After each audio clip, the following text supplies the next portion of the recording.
Assalamualaikum warahmatullahi wabarakatuh.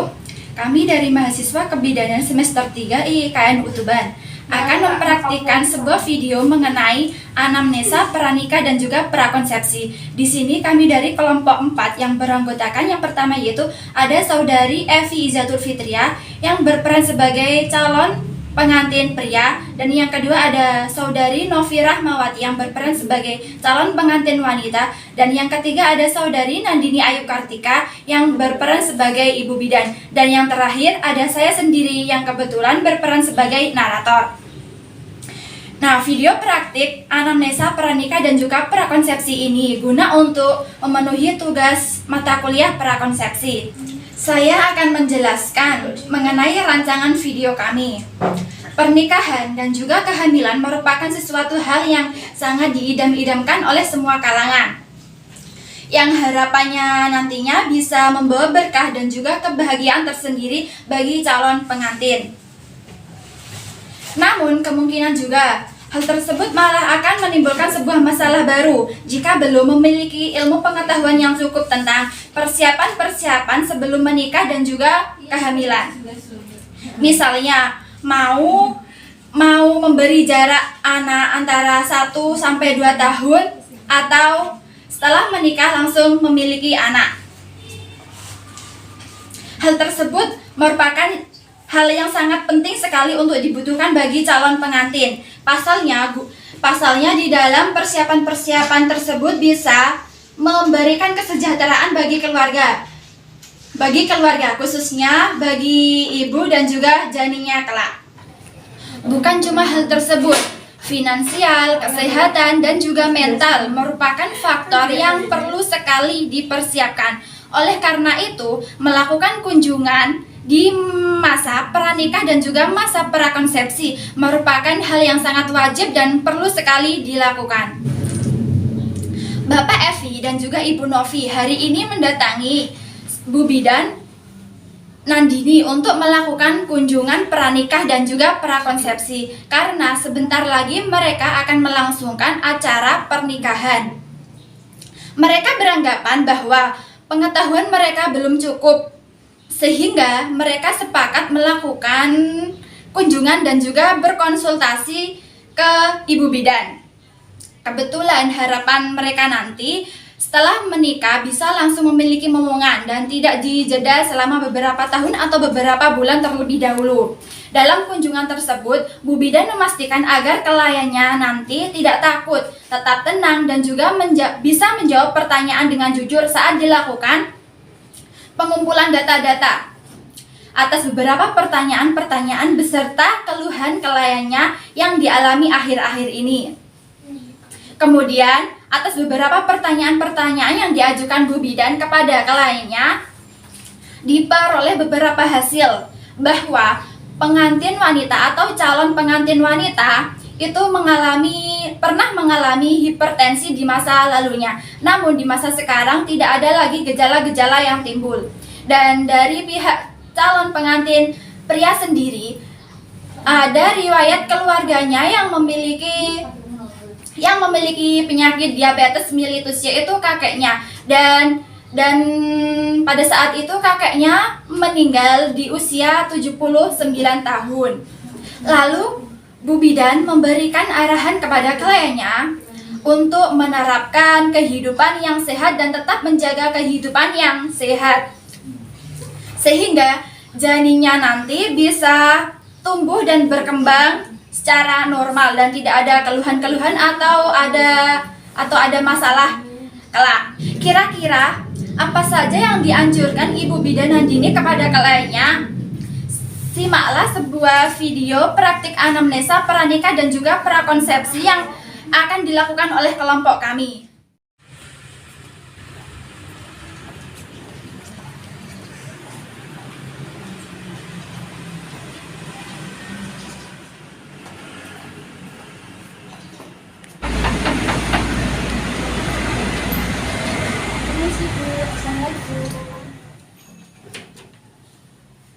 Silakan Bu, Pak. Di sini akan melaksanakan melakukan anamnesa pranikah dan konsepsi, Bu. Oh iya ya, terima kasih. Nah, sebelumnya izinkan saya memperkenalkan dulu ya Bapak dan Ibu. Nama saya Bidan Nandini Ayu Kartika dan sehari-hari saya bekerja di klinik ini. Sebelum saya lakukan anamnesa pranikah dan prakonsepsi, saya akan menjelaskan prosedur yang akan dilaksanakan dan tujuannya ya Bapak dan Ibu. Jadi tujuannya sendiri yaitu untuk mengetahui kesehatan sebelum hamil dan sebelum nikah. Nah, selain itu untuk mencegah berbagai macam penyakit pada bayinya kelak. Pemeriksaan pranikah sendiri juga dilakukan untuk mengenal riwayat kesehatan diri sendiri dan pasangan. Jadi baik bapak atau ibu diperiksa riwayat kesehatannya sehingga tidak timbul penyesalan di kemudian hari, khususnya bagi riwayat keturunan yang dihasilkan. Selain itu membuat calon pengantin semakin terbuka satu sama lain mengenai riwayat kesehatan keduanya. Nah, sebelum saya periksa, saya data dulu nama dan data-data diri ibu dan bapak. Iya, Bu. Mungkin bisa dari ibu dulu, namanya siapa Bu? Bu Novira Prawati. Firmawati. Alamatnya? Menulan.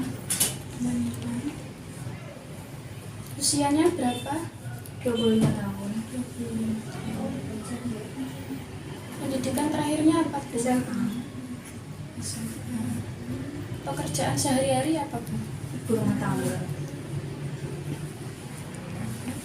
Agama dan suku bangsanya? Islam. Islam. Indonesia ya Bu? Iya. Untuk bapak sendiri namanya siapa Pak? Namanya Evi, Alamatnya? Karen, Usianya berapa Pak? 27 tahun, Untuk pendidikan terakhirnya apa Pak? SMA, Pekerjaan sehari-harinya apa Pak? wira swasta,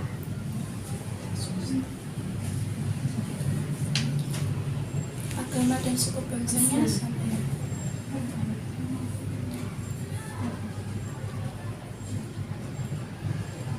Nah, sekarang saya akan melakukan anamnesa dulu ya. Ibu tidak perlu takut dan tidak perlu khawatir karena saya akan memberikan pertanyaan-pertanyaan dan mungkin ibu bisa menjawab sejujur mungkin. Yang pertama, ibu sering mengeluhkan apa? Selama ini tidak ada yang saya lakukan. Bapak juga tidak ada Iya, tidak ada. akhir-akhir ini. Lalu berarti ini perencanaan kehamilan dan pernikahan yang pertama ya Pak? Iya. Ibu?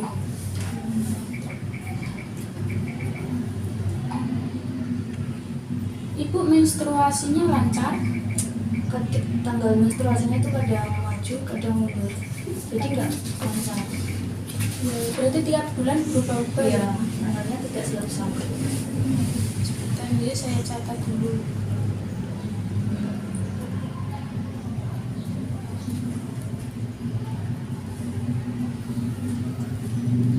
Ibu punya keluhan seperti keputihan seperti itu atau tidak? Tidak. Tidak ada.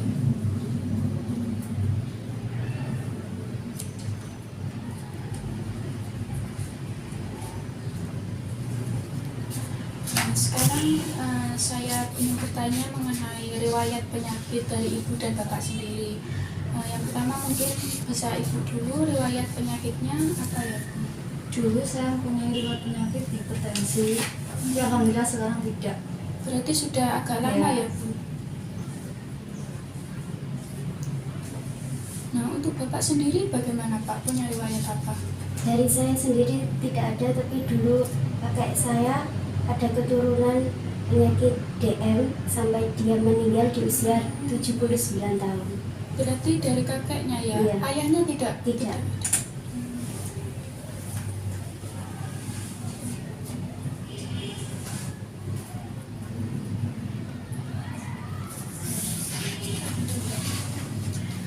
Dari keluarga ibu atau bapak sendiri tidak ada ya yang mempunyai penyakit genetik seperti Down syndrome dan sebagainya? Tidak ada. Ya, alhamdulillah ya.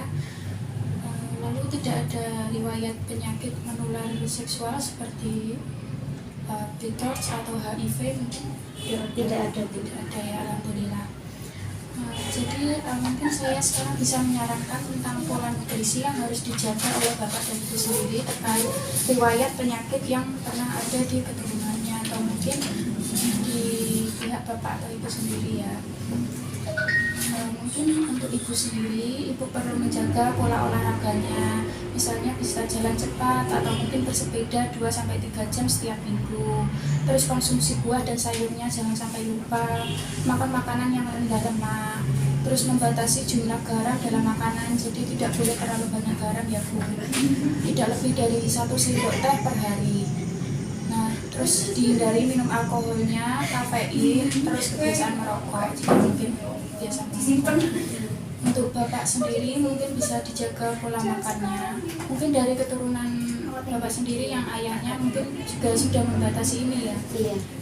membatasi konsumsi makanan dan minuman juga yang tinggi gula, kalori dan lemak itu sangat berpengaruh ke diabetes mellitus Pak.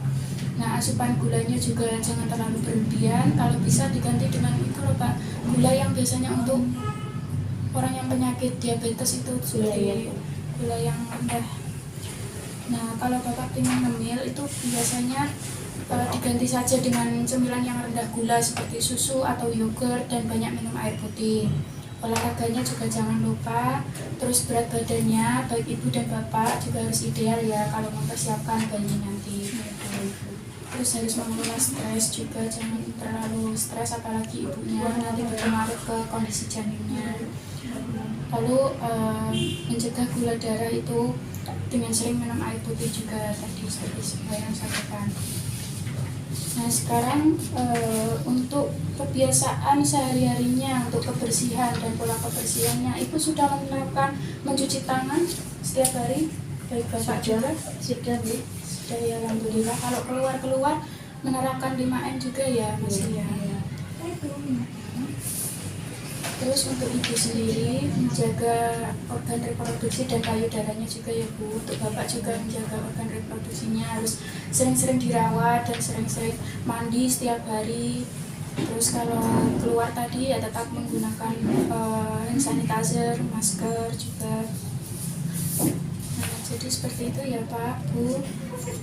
Tapi dari bapak atau ibu sendiri nggak ada yang kebiasaan merokok atau minum minuman keras? Tidak ada. Nggak ada ya, alhamdulillah ya. Bapak juga tidak merokok ya? Tidak. Alhamdulillah.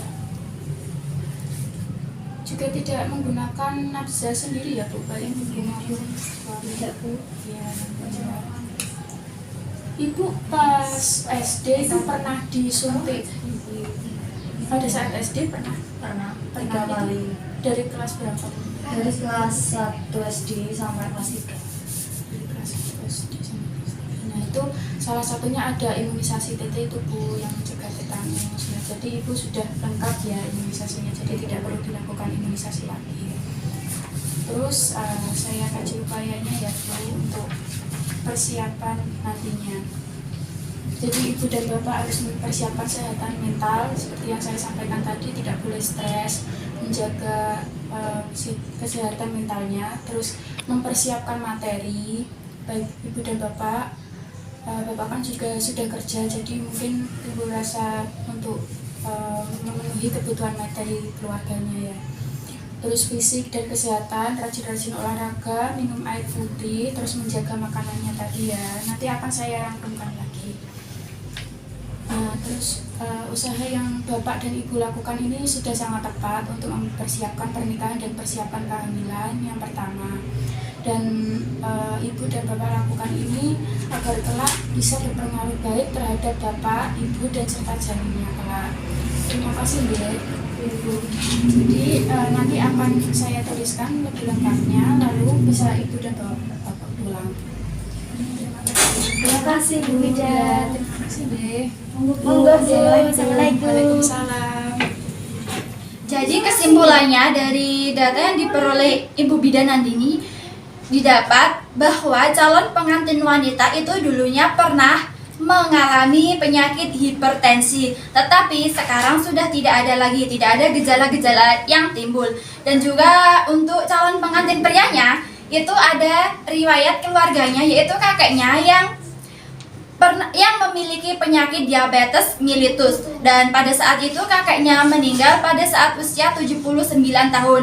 Nah, oleh sebab itu Ibu Bidan Nandini memberikan arahan kepada kliennya agar tetap menjaga pola hidup sehat, olahraga teratur, dan juga menjaga kebersihan selalu, dan tidak lupa untuk menerapkan 5M apabila keluar rumah. Itu tadi video praktik anamnesa, pranikah, dan juga prakonsepsi yang kami buat.